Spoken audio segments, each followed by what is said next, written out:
Hey guys, so this video is going to be me answering your school related questions, and I was thinking about doing a personal question and answer video. I've never done one before, so if you want to leave any questions you have for me, non-school related, I mean it can be beauty related, makeup related, doesn't matter. But the first question is, what do people usually wear to class in college? Honestly, it varies and changes depending on where you go to school. At my old college, people basically wore whatever they slept in, like they would go in their pajamas. I wore solo pants, yoga pants, leggings, and like flats, and like I was very casual, but I was still kind of cute, but I was very casual in my old college. My new school, everyone gets dressed up for class, everyone looks nice. Very rarely will you see someone that isn't dressed up, at least girl wise. I mean, there are the occasional person that wears pajamas to class, but not really. Everyone usually wears jeans or leggings and boots. Some people wear dresses and skirts, so people get very dressed up.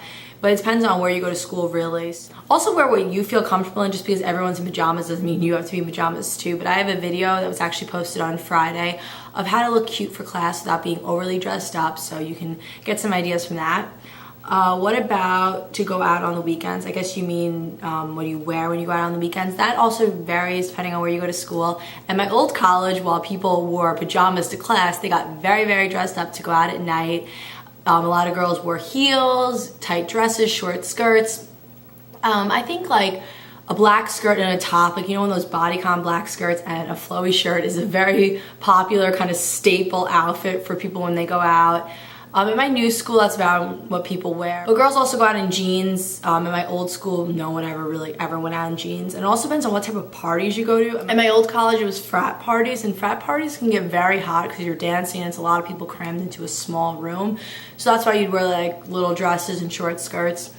And then my new school, it's a lot of like frat parties, but they're also very casual kind of house party like settings. So people would wear jeans out and just a little more casual, but people still put an effort when they go get ready to go out.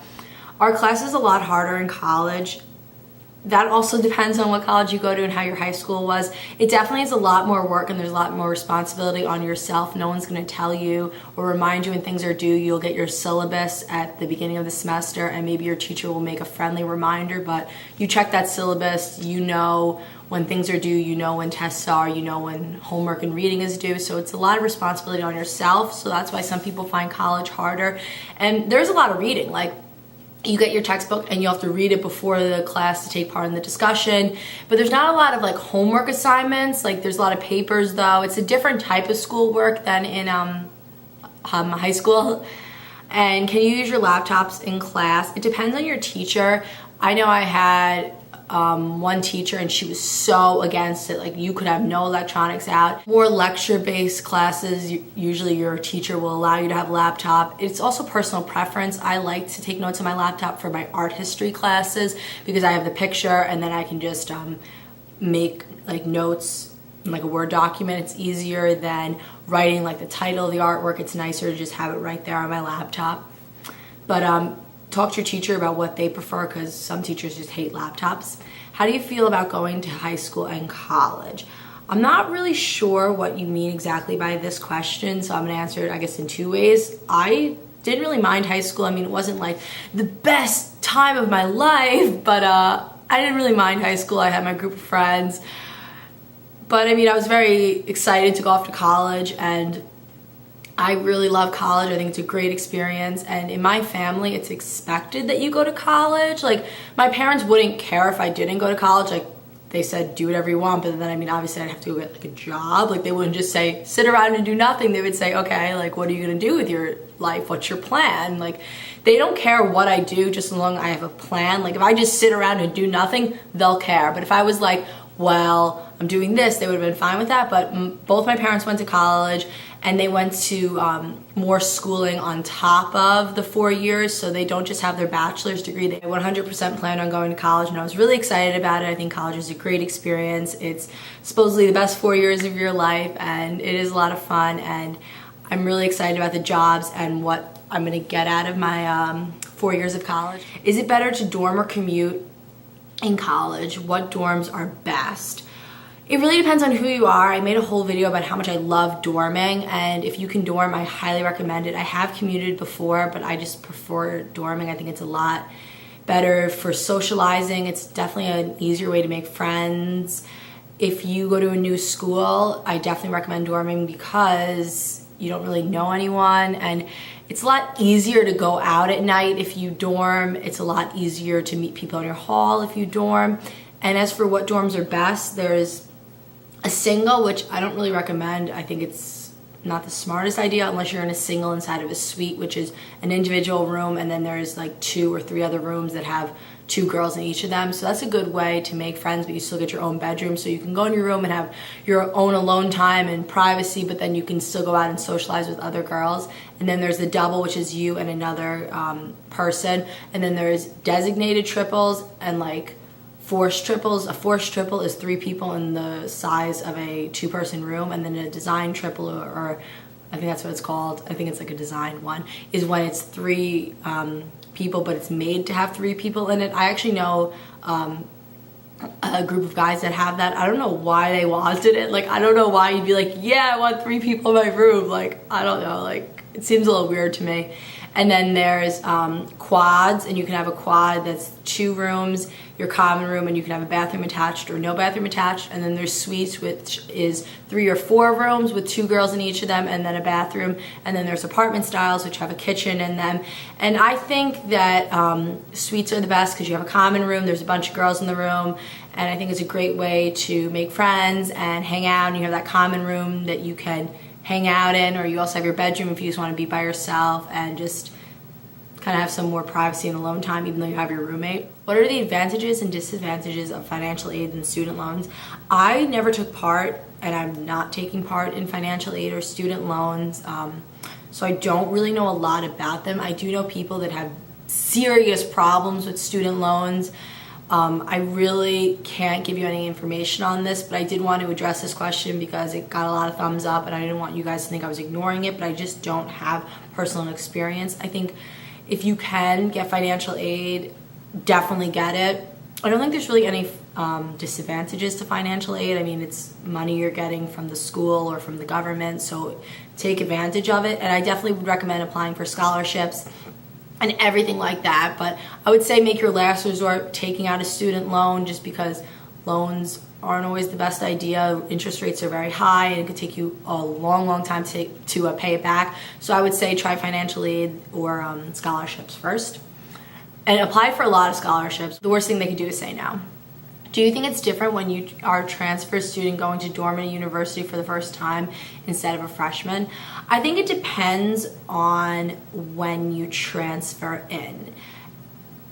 If you start as a transfer student fall semester, you're no different than the freshman coming in. If you start as a transfer student second semester, everyone already has their friends. You're going to a suite or a room. If you go into a suite, all those girls already know each other. If you're going to an individual room, you obviously don't know your roommate. It's only the 2 of you in that room, but your roommate obviously probably already has friends made.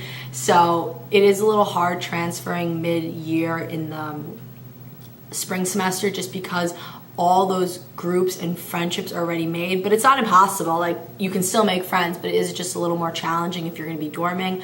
So if you're dorming fall as a transfer, it's the exact same thing as being a freshman transfer. I mean, it's the exact same thing as being a freshman if you're transferring fall semester, because it's a new environment for those freshmen, and you just have a little bit of college experience already under your belt.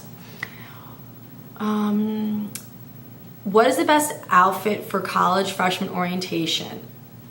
For my orientation, I dressed very casual. I think I wore jeans and comfortable shoes because you're going to be doing a lot of walking around. You definitely want to be as comfortable as possible. I remember when I went on the tours, I didn't have college interviews, but I did speak to people, so I dressed very nice when I went on the tours. I wore like pencil skirts, and I used to get very dressed up, so I definitely looked nice if I was going to speak to someone higher up, like a counselor or an admissions representative. You want to look nice, but if it's just your orientation, you're just meeting other people, I would recommend wearing jeans, leggings, shorts if it's over the summer and you're going somewhere hot. Just dress casual and comfortable, but don't wear anything like weird. Like, don't be like super revealing, and I wouldn't recommend getting very dressed up for your orientation. Just look cute and be very comfortable. Must have snacks for college. I love things that you can just eat on the go that's like pre-packaged, and since I'm very healthy lately, I am a vegan. I still am a vegan. I'm gonna do a whole video on that, just like an update. I have updates on my second channel, but a little bit of information on that. I like peanuts. Pretzels are good. I actually have some freeze-dried fruit chips. Those are amazing. Granola bars are really nice. Power bars are great. You just want something that you can like eat on the go if you have a bunch of classes back to back, and something that's not going to make a lot of noise, because that's kind of awkward if you're like snacking on loud chips. Or you can even make your own prepackaged vegetable like things like carrots or celery sticks, or cut up your own apple. Those can get a little loud, so you don't want to be making too much noise, but I mean, they're good, healthy snacks. Are you in a sorority? I am not in a sorority at my school now. I was in a sorority at my old school. I just posted a sorority video about Rush Week, and I have another sorority video up, so if you guys want to watch those. And balancing your time with being in a sorority, when you're pledging, it takes up a lot of your time, but they make you have study hours, so you have to do your work during that time, so that's always a good thing. And it is a time commitment joining a sorority when you're pledging, and then once you're in, they have a lot of on-campus events, a lot of community service. And the nice part is it's basically like any other community service club you would join. You also just get to have parties on top of it. And that's if you're in recognized. If you're in unrecognized, it's only parties and there's nothing you can put on your resume, unlike if you're in a recognized sorority. So this was a really, really good question. I really like this one.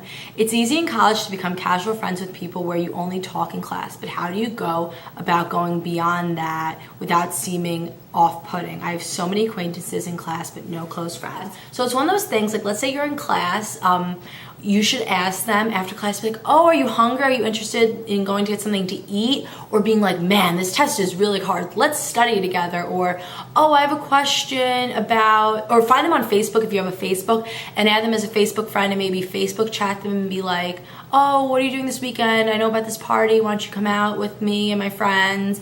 And ask them to go to lunch though, or breakfast after class. That's a really, really good way, because I mean, who wouldn't turn down going to eat? Like, unless they have a class right afterwards, then that could be a little challenging. And then someone asked, how should you prepare for college and like applying to colleges your senior year? I have a video on that. How to manage money as a student. I am so bad at managing my money. Like, I really, really need to improve that.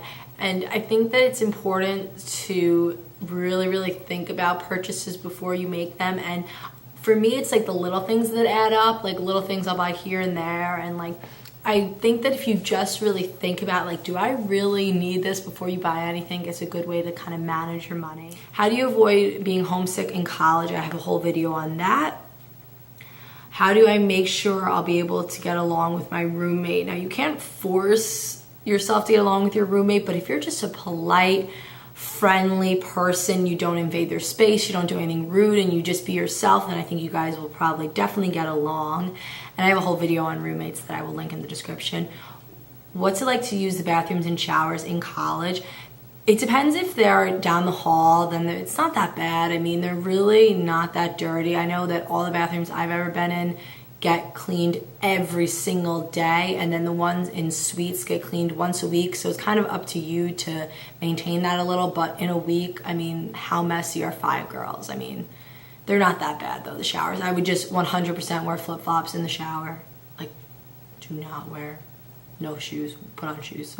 Should I bring a printer to college, or should I use the libraries? It depends, because in my old school, I just printed at the library because it was a lot easier, because the printing was free. Now my new school, you have to pay to print, and I'm so annoyed. Like, I think that's the stupidest thing. Like, why are you making me pay? I'd rather just have them charge my account and like put in my tuition than for me to pay like out of pocket. I think that's so dumb. So if you already have a printer at home, bring it. If your school charges, then I would recommend bringing one, because you're gonna be in school for 4 years and it will probably equal itself out and be well worth it. But I think it's so dumb when a school charges you to print. I'm like, really? You're gonna make me pay? And then the last question is, how common is it that girls use backpacks around a college campus? It's actually very common. Like, a lot of girls I know use backpacks. I carry my books because I don't have that many books, and it works out nicely for me to carry them because I've never used a backpack. Like, I think I only used a backpack in like elementary school. But don't feel weird if you want to use a backpack, because it's very, very common. Okay, so those are all the questions. Sorry if I didn't answer your question, but I pretty much answered all of them, or all the ones that I could. And definitely check out my other school related videos, because I might have covered question you asked in a whole video in itself. So I will see you in my next video. Bye everyone.